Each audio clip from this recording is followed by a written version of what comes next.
Right, guys, and welcome back to the Tackle Room. We've got a very special guest today. I'm guessing you all recognise him already. It's none other than Rivers legend, Dave Harrell. How are we doing, Dave? I'm really good, thank you.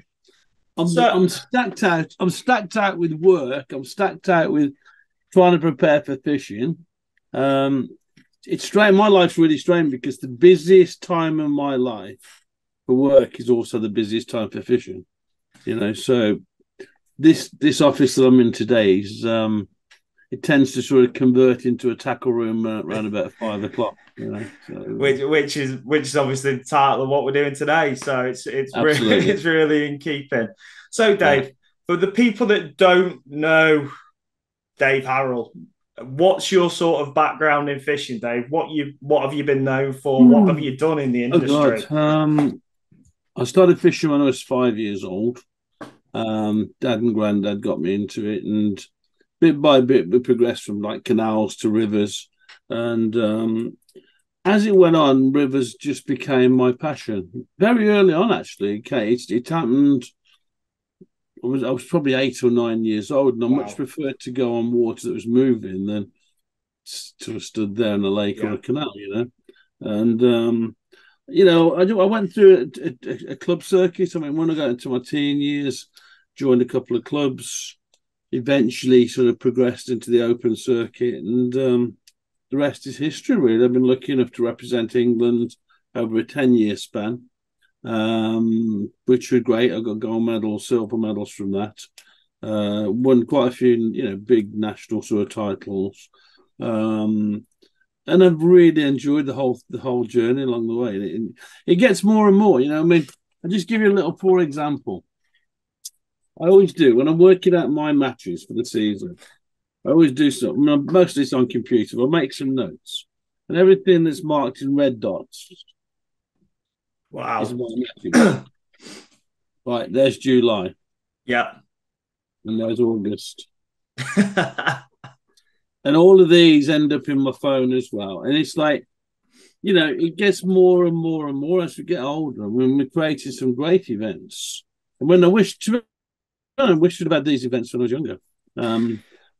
But we've got some great events, and they're well turned out. Lots of anglers want to fish them. So, yes, the age group's creeping up. That's another subject in itself. But hey, we're all having a great time, and long may it continue. Yeah, and I think that's what we're going to look into now, Dave. Obviously, we've got the first RiverFest qualifier coming this Friday, June 16th. Yeah, We're just going to have a look back at RiverFest. Obviously, it's the 11th year now, and we're still here, we're still going. So yeah. it's very successful. And It's been uh, um, it's been fascinating how it's all developed. I mean, really, we've got a commercial fishery owner to thank for all of this. Really, at the start of it, just a chance. I mean, I've told this story a few times, but just a chance overheard conversation listening to Phil Briscoe, who owns Maver Larford, that or a is it lot Maver of Larford? Larford Lakes. Larford Lakes, and I mean everyone knows Phil as well. He's a Yeah, recognisable it was name. just a chance conversation. Phil's talking to someone about big money events at the bar and during the big one weekend down in Farnborough. And the guy in question has said to Phil, "There's some great money to be won on this. How about rivers? Is there any big river events?" And Phil said something along the lines of, "No one's interested in rivers. No, there isn't." Right. And I went to bed that night and I thought, he's right. He's totally right, and we need to change it. So, um, for my sins, then I sort of set about getting the notepad out. Even that, and I couldn't. I'm the sort of person that when I get something in my head, I want something to happen, I make it happen. And really, it was just notes all the time, working back from a final. How can I structure it? How can I make it work? Came to meet up with your colleagues at the trust, and first one was 2013. So it's hard to believe that we're in the 11th showing of this competition. It's been great. Yeah, and if anything else, Dave, it's grown a hell of a lot. Obviously, going into this year now, we've got 27 qualifiers. Yeah, we started off with 20, it took ages. I mean, in the first instance, it was a lot of hard work because when no one's heard of an event, you're creating something from scratch. If I ring you, you might know me, you might not know me, and then I've got to explain every single detail to every single person. And the people are going, "Oh, I need to have a committee meeting, or I need to discuss it with whoever." So it took a long time. As years have gone on, it's got easier because it's established. People are ready for it. Yeah. And we've got certain venues we've used since day one. Other venues have come and gone, and I think it will always be like that. It's an evolving thing always. Yeah, and it's one of the things that a lot of people ask is as well with RiverFest. What are your most memorable moments? Obviously, you've organised the event. You're the big part. You're the face of the event, Dave. But what's your most memorable moments in actually fishing the event? The most memorable moment for me was horrendous. As it turned out, it was the most exciting, one of my most exciting days ever. I ended up weighing, I think it was 138 pound of bream on the River Thames, and didn't qualify. Wow. Incredible day. Just a huge shoal of bream fed over about 5 pegs over the course of 5 hours. I think when I had my first bream that day, the guy who eventually won it had got 12, and they're all big fish, Wow. like 3 pegs up. And it was just a huge shoal of fish that we all shared some of over the course of the day. But if I'd have had another half an hour, I'd have won that. What ended up winning that match, Dave? 152, I think, and there was 140 odd, and I had 138. It's strange, isn't it? You drive home feeling a bit disappointed. You've had a brilliant day and you've won money. Incredible, but we've seen a few £100 catches. Yeah. There's another match that stood out down at Eckington, where both the anglers were within a pound or two of each other, both over £100. Wow. But I mean, you look back on the finals. It's like, standout times for me. Obviously, the first competition that we did. I mean, I didn't qualify for the final, which was a gutter, because when you create these things, you're looking forward. You're just thinking when you finished all the organising, you're looking forward to becoming a competitor. And all I could think was, it'd be great to be in this final. I got a chance of winning 10 grand.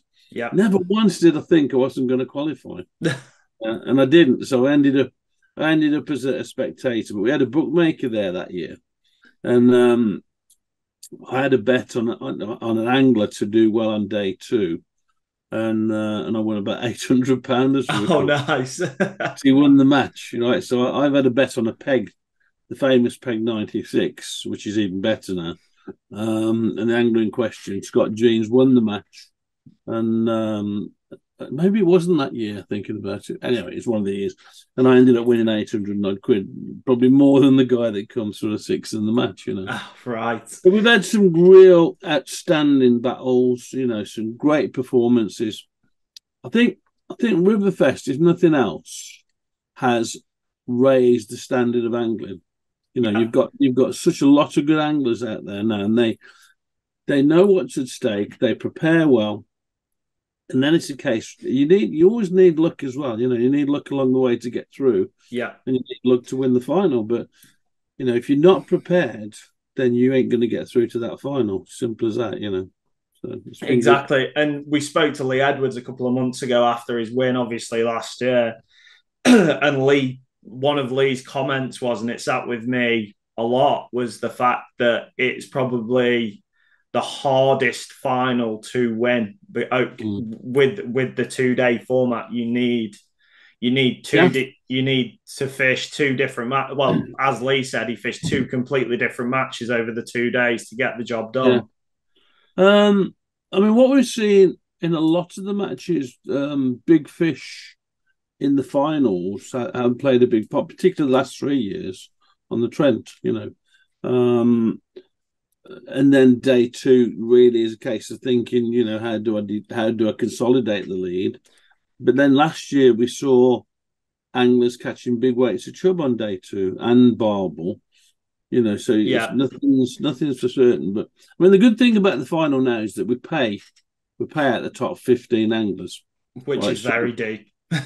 it's good. I mean, I think it's £1,500 for like 10th, Yeah, 1,000 for 11th, as I recall. I think it's £600 for 15th, and then we're paying section price of £250 each day. yeah, So if you beat five people for 2 days, you got £500 coming for that. So a lot of the anglers there. I mean, look at your Sean Ashby's and your Cam Hugheses. They tend to go down the percentages route and fish for roach. yeah, And if you can catch 20 odd pound of roach a day or thereon, then you're going to be in the money. £20 is always a good weight on the Trent. yeah. It's And just and that's the thing that we were going to go on to, Dave. Obviously, the finals been in a few venues now. Obviously, we talk about the Trent, we talk about the Y, things like that. Have we found the ideal final venue now, or is there still room to move it about? No, I mean, obviously the controlling club would determine whether we stay where we are at the moment. But Yeah, so far so good. I mean, Ashfield Angling Club have been great to work with. We had the River Wye for 5 years. Then no one loves the Wye more than me. I've yeah, had some great times on the Wye. I've caught loads of fish. But I felt the time was right for a change. It was a winter event. We were up against time. Daylight hours. We were up against conditions as well. yeah. I mean, the Wye is a great place when you're on a lot of fish on the stage, for example. Excuse me, I just knocking my mouse about there. You still got me? Yeah, I still got you. I need to tidy my desk. But there were people at the top end. We picked on the last qualifier, the last final. People really struggling, and some of the banks are difficult up there. And I felt it was right for a change, right? And it's my job as sort of lead coordinator with the thing to make that decision. And I always will do in the interest of the competition. Now there's nothing against the Wye. I love the Wye, and I fish it Yeah, all through the winter. I'm the guy that gets up at 4 a.m. every Sunday from October to February, and I'm driving down to Hereford. So there's nothing against that. But we went to the 7, and I think we had a good final. The one that Lee Wright won. yeah, It's a low river. Lee turned into great performances on the pole. Really good, outstanding, careful, clever fishing. Sensible feeding. We were desperately unlucky the year after. I mean, the river, I can't believe I booked 3 reserve dates just in case. yeah. And we used them all up and still never fished the final. Wow. Eventually we did. I mean, I had a lot of personal abuse on that one, I must admit. People wanted it fished, but it was impossible to fish it at the level it was at. So anyway, we fished it in the end. Even on the weekend, it was coming back up again. We were just unlucky. But my good friend Ian Ward, Speedy Ward, won it. Now I was on the verge of packing it all in. Then I got to be truthful because of all the hassle I had. Yeah, But seeing your mate win is the next best thing to you winning. exactly. It was brilliant. It was absolutely euphoric, and you see that and you just think, no, I've got to continue with this. I've got to keep this going. So we did, and I felt another change of venue was in order, and hence we've been on the River Trent at Burton Joyce for 3 years. And we've had some great finals. I mean, we've had some big weights, 3 different winners. Certain pegs are starting to produce fairly regular. And that's something we'll look at in terms of our pegging and so on.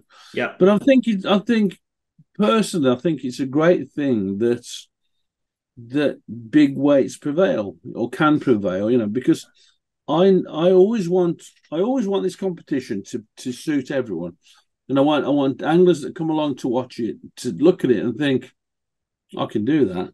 yeah, I could win that. I could catch Barbel off Lee Edwards' peg. yeah, I could catch Bream off Toby Bunting's peg. I might struggle to do it as good as Sean Ashby on Roach. yeah, That sort of thing. I think if an angler's thinking down those routes, I don't want anybody put off by the venue. And I think if they look at it and they come along and watch, they'll realise that there's opportunity to win a great big event fishing it fairly simple, really. Exactly. And you need the draws then.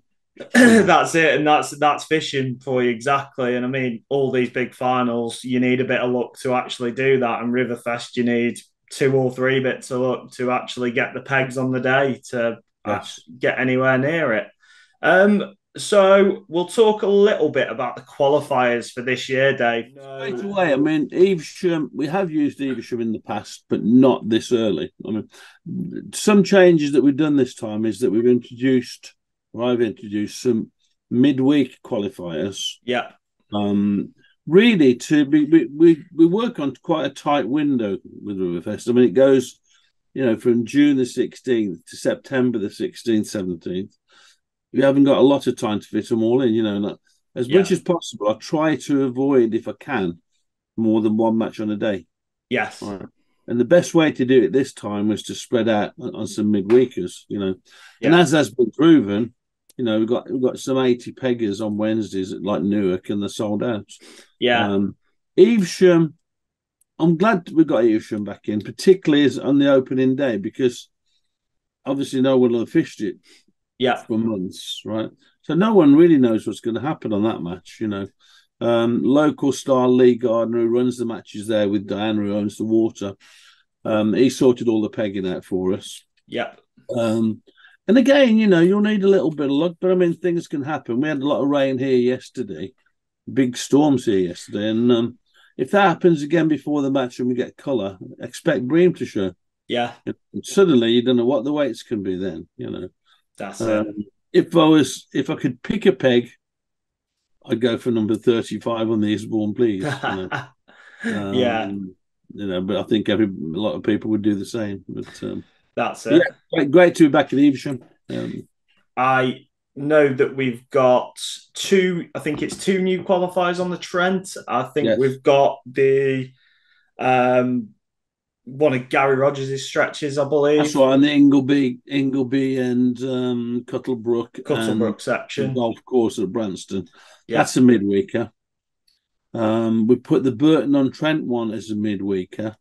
And that will be good, I think, because if there's a problem in that area at the moment, we've got people swimming, paddleboarding, they ski jet skis and stuff like that. Yeah. It's a pain sometimes on a Sunday, so I think that will help us having Wednesdays on there. Yeah, that's it's a point, and it like as an example, obviously the Bristol Avon, we've had a lot of issues with that in the past, and that's come to a demise, really, hasn't it, with the boat problem? It has, yeah. And I mean, it wasn't me, literally the organizer quite late on last year cancelled that one. It's not a case of, you can never say never. I mean, there's always a chance of looking at different stretches. The big thing with this, a lot of people will throw venues in, but you've got to think about it in terms of, can we sell 60 pegs? Yes. Minimum. I mean, it's in some cases 80, minimum of 40, right? I would prefer to look at venues that can accommodate 60 pegs. Exactly. Now, if you can't, if it becomes a 40 pegger and you still can't sell the tickets, it's a non-starter, Yeah. That's a real careful consideration, because, the further you go away from the middle of the country, it can be a problem sometimes. Yeah, and I mean, that's one of the things as well that I've got down on my notes to talk about is venue selection. It's finding that 60 to 80 peg minimum. We see it in all competitions, from Fishermania all the way to RiverFest. You need to find a venue that's going to sell the tickets. You see, with the prize money, it's really important that we sell them, because if we have a venue where we lose 20 pegs, there's £700 gone out the prize pot. Yes. That's the way to look at it. Yeah. It's all well and good. We all want to win the money and all that, but the money's got to be, we've got to get it in. So, I mean, I'm delighted overall. Don't get me wrong. I'm not being negative on that, because I think the response has been fantastic again. And it's difficult times for some people, I'm sure. With the economy the way it is and everything, and inflation and all that. But we do the ticket thing now in 2 stages. I mean, it was something that I wanted to do from the start, because I think it does help people with budgeting. We have the first round of tickets a week after the season ends, the river season. Yeah. Now, if you're someone who only fishes on rivers, that helps your outlay, I think. So you can just sort of spend your money on tickets for that period. And then the second phase of buy as many as you want. I mean, they go so quickly. Yeah, following it that day, mate. Watching the tickets just gradually go down and down and down. It's phenomenal, really. Exactly. And obviously, you've come up with that way of selling tickets, Dave, and it's now we've filtered that through to Fishermania as well, and it's made a total difference to the way that we sell tickets. We've had a real big buzz on it, and I think that's down to the way that you set that up, and I think it's a really good idea. Thank you. Just a bit. So the organizer of the matches, Dave. Obviously, you set them all up with the organisers and stuff. Just to give people an idea of what goes into it, how much work do these guys put into setting up the qualifiers? Loads, and let it be said that without good organisers and good clubs, associations involved, it couldn't happen. It just wouldn't happen. There's no way I could book the water and do all the work myself, for example. It works great though, because the clubs and the associations earn good peg fees from it. So quite often, not only have they got the event on the day, but they'll have practice opens or they'll have more people pleasure fishing it and more day tickets and so on. There's good revenue comes from these competitions, but I can't speak highly enough of organisers. I mean, I work very closely with all of them, and they do a great job. Absolutely great. Yeah, photography is a bit dodgy, one or two, but generally it's pretty good. So. Yeah, them Nokia 2310s are still around somewhere with the phone cameras. I think they're on Box Brownies, one or two people there. So we'll go on to it now, Dave. What's in store for 2024 for RiverFest? The big question. Oh, I don't know. I mean, at the moment, what I tend to do now is at the end of each match, if there's success, I like to try and pencil them back in again for the following year. Yeah. We obviously also need to be aware that if any particular events haven't sold well at all, they may have to look at replacing it. Yeah. Not too many plans right now. I mean, then it's all down to obviously the Ashfield Angling Club in this instance wanting us to use the final venue again. Yes. Tends to be a 1 year rolling thing, So yeah. It's up to the anglers, really. I mean, the anglers have been superb on that place. It's up to all of us to sort of make sure that we stick to the rules, stick to the parkings, the speeds. The litter thing goes without saying. I mean, everyone should be able to adhere to that. And if there's certain things they want us to do, looking after Barb or whatever in their way, then we need to do it. It's not a big deal. And I think, the feedback I've had the last couple of years from the powers that be within Ashfield has been brilliant. They can't speak highly enough of the anglers, which, I'm saying, well done to everyone. It only needs one, doesn't it? To exactly. Yeah. And just to finish off, Dave, one of the questions that gets asked a lot, especially when we're out on the bank doing filming and bits with the odd pleasure angler and everything like that, what bit of advice would you give to somebody that's never fished a RiverFest qualifier that maybe want to get involved, have a go, whichever? Get Spud Murphy to draw for you. No.